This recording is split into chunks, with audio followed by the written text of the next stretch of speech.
Kadalasan na din natin ito pinapansin at tinitignan ng maigi. Pero alam nyo ba na ang 1,000 peso bill ay mayroong tatlong bayaning nakaimprenta rito? Kung titignan natin maigi ay malalaman natin ang mga bayaning ito ay sina Jose Abad Santos, Vicente Lim at Josefa Ilianes Escoda.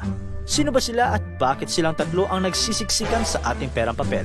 Sila lang naman ang mga bayani noong panahon ng pananakop ng Hapon na nagbuwis ng kanilang buhay para sa sambayan ng Pilipino. Maliban sa tatlong bayani na nasa ating 1,000 peso bill, meron isang story tungkol sa isang bayaning school teacher mula sa Tacloban, Leyte ang kumakalat sa social media ngayon. Siya ay si Nieves Fernandez o Miss Fernandez sa kanyang mga estudyante. 20th of October 1944, nang makuha ng puwersa ng mga Amerikano ang silangang bahagi ng isla ng Leyte mula sa mga Hapon. Unang nalimbag ang kwento ni Miss Fernandez sa newspaper na ang Lewiston Daily Sun sa Amerika noong ika-3 ng Nobyembre 1944. Siya ay binansagang school ma'am na naging leader ng isang gas pipe gang na may 110 na miyembro at sa loob ng 2.5 taon nilang pakikipaglaban ay mahigit sa 200 sundalong Hapon ang napatay ng grupong ito. Ayon sa news article, isang guro si Miss Fernandez noon sa lungsod ng Tacloban. Pagkatapos ng kanyang career sa pagtuturo ay nagbukas siya ng kanyang wholesale business. Di nagtagal ay saplitang hinaharas o kinukuha ng mga sundalong Hapon ang mga business sa Tacloban at kung tumanggi ang may-ari ay tinutorture nila ito sa pamamagitan ng pagligo sa mainit na tubig na nakakapaso ng balat at dali-daling bubuhusan ng napakalamig na tubig. Minsan ay hindi rin sila binibigyan ng pahinga, pagkain at tubig maliban lamang sa soap bubbles mula sa niliguang tubig ng mga sundalo. Dahil sa karahasang ito, ay napilitan si Miss Fernandez na sumali sa mga Pilipinong guerrilla na magaling sa pakikipaglaban sa mga organisadong hukbo ng Hapon sa pamamagitan ng masusing paggamit ng lokal na lupain, heograpiya at panahon. Ayon kay Miss Fernandez, mayroon namang American rifles ang kanyang hukbo, pero 3 lamang ito. Ang iba ay maparaan na gumawa ng rifle gamit ang gas pipe na tinatawag nilang latong at nilagyan ng mga kinakalawang na pako bilang bala.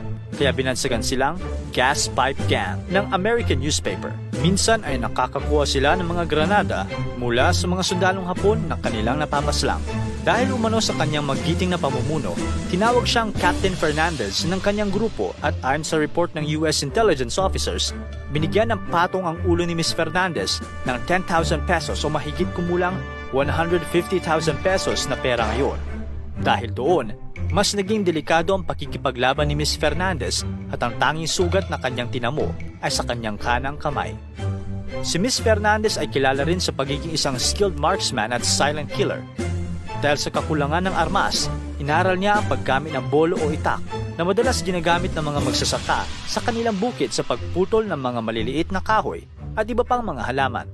Isang litrato ng ating makikita kung saan si Miss Fernandez na tila ba pinupugutan ng isang Amerikanong sundalo. Sa totoo, ay tinuturuan niya ito kung paano mabilis na patayin ang kalaban sa pamamagitan ng pagtaga sa carotid artery at internal jugular na direktang nakakonek sa utak.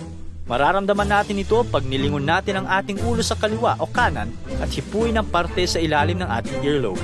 Dapat umano mga 2 inches ang lalim ng pagtaga at iikot pataas ang bolo ng 90 degrees upang di makasigaw ang kalaban kapag ito ay nagpumiglas. Nakapaa, nakabistidang itim at armado lamang ng rifle at itak. Ito ang simpleng ngunit nakamamatay na imahe ni Captain Miss Fernandez. Isa siya sa mga magigiting na babaeng bayani noong panahon ng Hapon na naging leader at lumaban kasabay ang mga lalaki. Ang realidad na ito ay nagsisilbing pagsugpo sa gender norms o ang gawain na ayon sa sex o gender ng isang tao. Si Miss Fernandez ay isang napakabuting halimbawa na ang mga babae, kahit na binabansagang mahinhin at masunurin ng nakaraang lipunan, ay kayang-kaya na makipagsapalaran sa kahit anumang pagsubok ng buhay. Sa susunod na makakakita kayo ng 1,000 peso bill, sana ay maisip rin natin ang ibang mga bayani katulad ni Miss Fernandez at iba pang mga namatay at nagtagumpay laban sa pagkikipaglaban sa mga mananakop. Dahil kung hindi sa kanilang sakripisyo, ay hindi natin matatamasa ang kalayaan na ating nararanasan ngayon. At kagaya ng 1,000 peso bill, dapat nating ilaan ng maigi ang bunga ng mga paghihirap natin at ng ating mga ninuno upang hindi mawala ng parang bula ang kung anuman ang makakatulong sa atin sa oras ng kagipitan.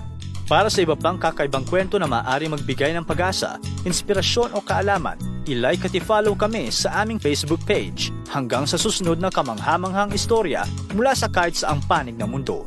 Salamat, stay safe, at hanggang sa muli.